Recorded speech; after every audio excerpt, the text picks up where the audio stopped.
And welcome back, students. In this video, we're going to do lesson 8-5. This is parts of similar triangles. So last couple of lessons, we've been talking about single triangles and different things about them. So we're going to talk a little bit about two triangles and how what those two being similar means. All right, so fact one, the lengths of the corresponding altitudes, are proportional to the lengths of the corresponding sides. So in this one, YW to SQ would be proportional to YZ and ST. So the corresponding sides and then the altitudes here. Fact two, lengths of corresponding angle bisectors are proportional. And just take a moment. Proportional, proportional, proportional. There's a blank below that's also proportional. Kind of think we need to remember. So anything dealing with similar triangles is going to be proportional. It's just, we're going to talk about the parts. All right, so angle bisector. So it'll be angle bisector to angle bisector, EW over UG to corresponding sides, DE, TU. Notice the top was from this triangle, and then so of this side, and then the top here. So make sure you pull from the same. If this triangle's the top, then this is the bottom. Vice versa. Just make sure you keep top of your ratio, both parts from the same triangle. All right. Fact three. Length of corresponding medians are proportional to the sides of to the lengths of corresponding sides. So if a triangle DEF is similar to TUV, then let's see. This says EW. I think this is going to the other triangle. So let's get a little bit of a typo. So this would be RS, JH. That's okay. It gives me a chance to teach when it's not pre-written. So SR to JH. So we started here, and we're going to start over here for the other. So your corresponding sides will just say RP.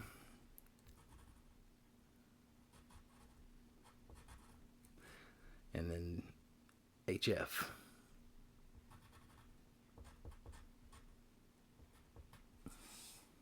All right, let's go below. Or a little bit further down the page, I should say. All right, angle bisector rule. So an angle bisector in a triangle, like this guy, it splits the opposite side into two segments that are proportional to the lengths of the other two sides. All right, so for here, AP is this angle bisector. And if AP is angle bisector to triangle ABC, then BP to CP is going to be like BA to CA. So this is like two triangles. So this side to this side to this, and this side to this side. Excuse me. What in the world? Sorry. Got paper blowing behind me, but there's nothing in my printer. Okay. So again, proportional. All right, so let's look down here and go to example number one. And put it into practice. So in this figure, triangle MNP is similar to XYZ. Find the value of X. All right, so we have what I assume to be, these are they're not angle bisectors, because they're bisecting the other side. These are going to be medians. No, what was the far right? Hold on, got to lift the camera. Yeah, medians. Sorry. So that's why these guys are congruent. So we have 18 to 27. So let's go 18 to 27. It's going to be equal to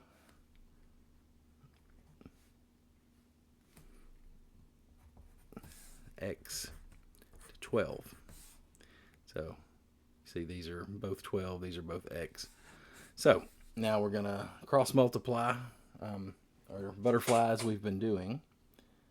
So we'll end up with 18 times 12 on one side, and 27, excuse me, times x on the other.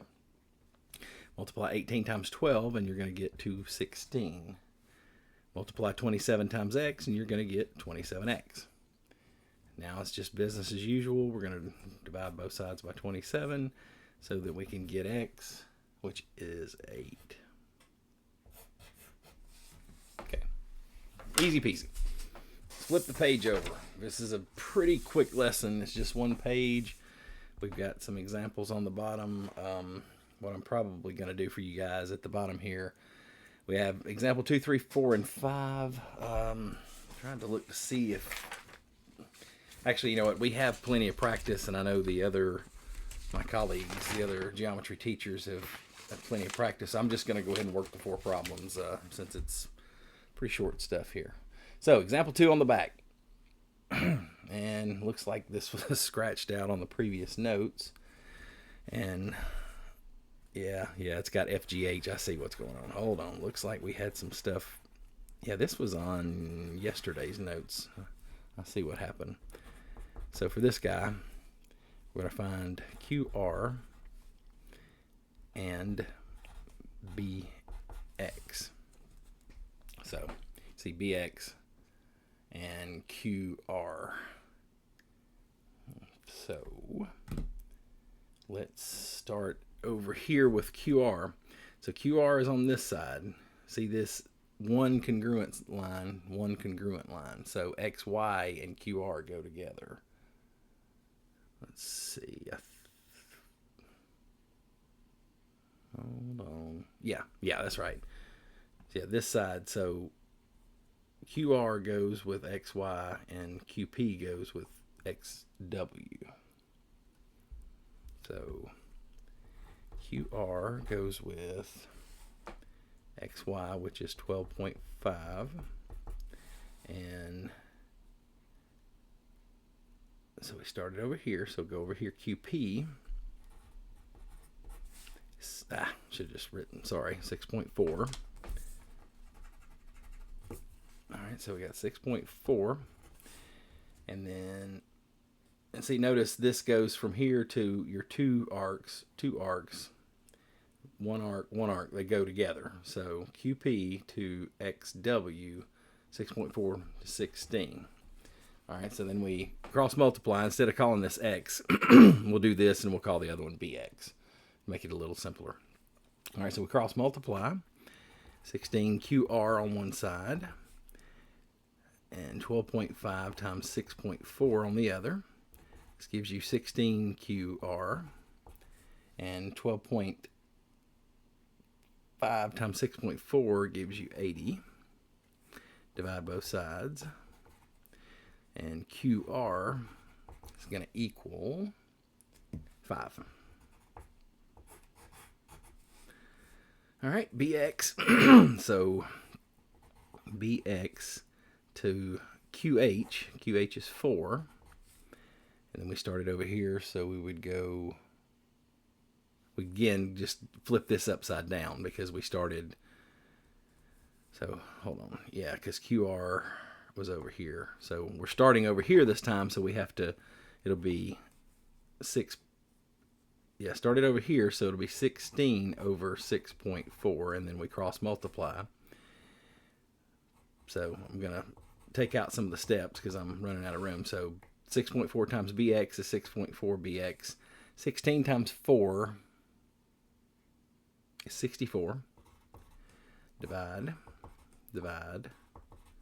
And BX, so 64 divided by 6.4 is 10. So QR was 5 and BX was 15.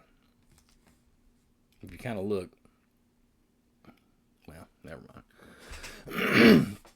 All right, let's go to example 3. This is kind of tough to see, but a police officer is determining where to park his vehicle to observe traffic at the red light. It says AC is 512 feet. RP, excuse me, is 384 feet.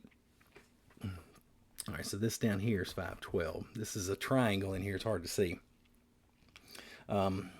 RP is 384 feet, and Y is 201 feet from point B. How far is it from Z to Q? Man, this makes no sense. But so what we're going to do is going to be 512 over 384, because these are, I believe this is here, and I think this is here. I just don't have room to write it, so we'll just say. So here's your corresponding there. And then from the other, we have Y is 204 feet from point B. So we're going to call, that's Y, and it's 201 feet. Let me write this better. 201 feet from point B. So how far is it from Q? So this would be, it's telling us these correspond. So it's asking us how far. In this case, we're going to call it X, because at this point I'm confused on who's on first.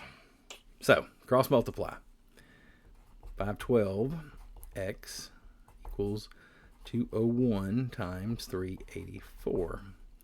All right, so 512X equals 77,184. Divide them both by 512.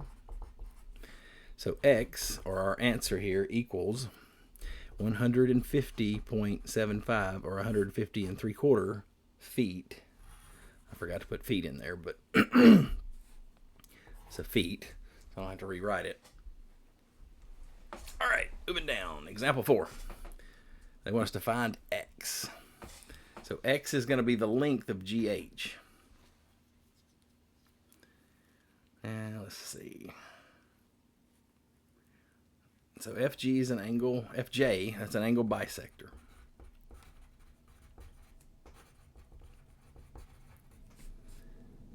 All right, so that's going to put the sides 30 to 25.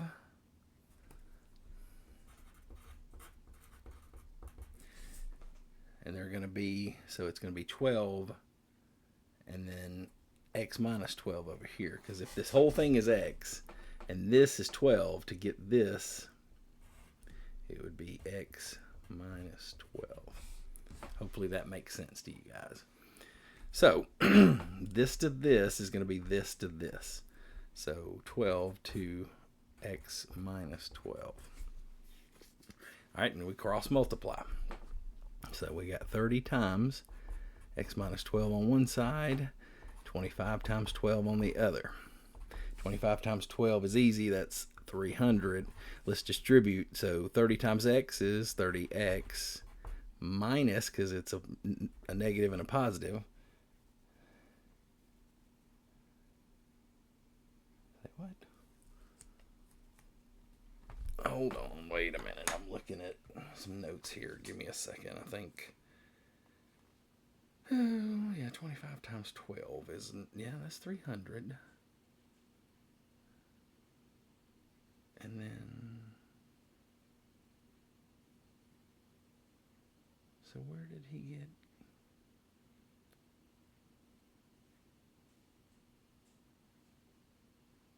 Hang on a minute. Hang on, I'm going to pause this just a second and figure out what's wrong with my notes here. Okay, my apologies. So it's 30X minus 360. That's why I was like, I thought these were both 300, and I'm like, wait a minute. So we're going to add. So you're going to end up with 30X equals 660. And this time just to double check my math.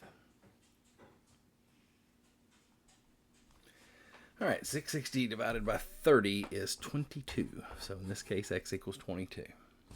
All right, scooch down to the bottom. Last example. So this guy's an angle bisector, as you can tell here. So with it being an angle bisector, it's going to be side over to side, this to this. So if I could write,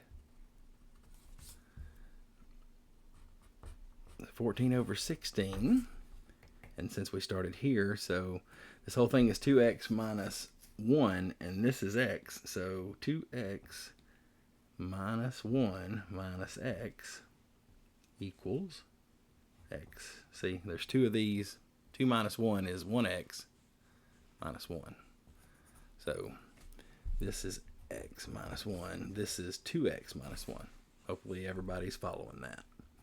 So this to this to this to over this to this. So x minus 1 to x. Or we can flip it. It doesn't really matter. So you end up with 16 times x minus 1 equals x times 14. Write it a little different. All right. 16 times x, 16x. 16 times negative 1, negative 16 equals 14x. Subtract, well, actually, let's just subtract both the 16x from both sides. We're going to have a negative divided by a negative, which is going to give us a positive. So these cancel. You got negative 16 equals 14 minus 16 is negative 2x. Divide both sides by negative 2, and x equals 8. All right, hopefully this helped. I know there's a lot of this and that. I apologize for that. If you have any questions, let me know in class. Send me a message on Teams or Focus. If you're new to the channel, please consider subscribing. I'd really appreciate it. You students of mine, you subscribe, or your parents subscribe, and you get extra credit. Told you that in class. Hopefully you're listening. Till next time, have a good night.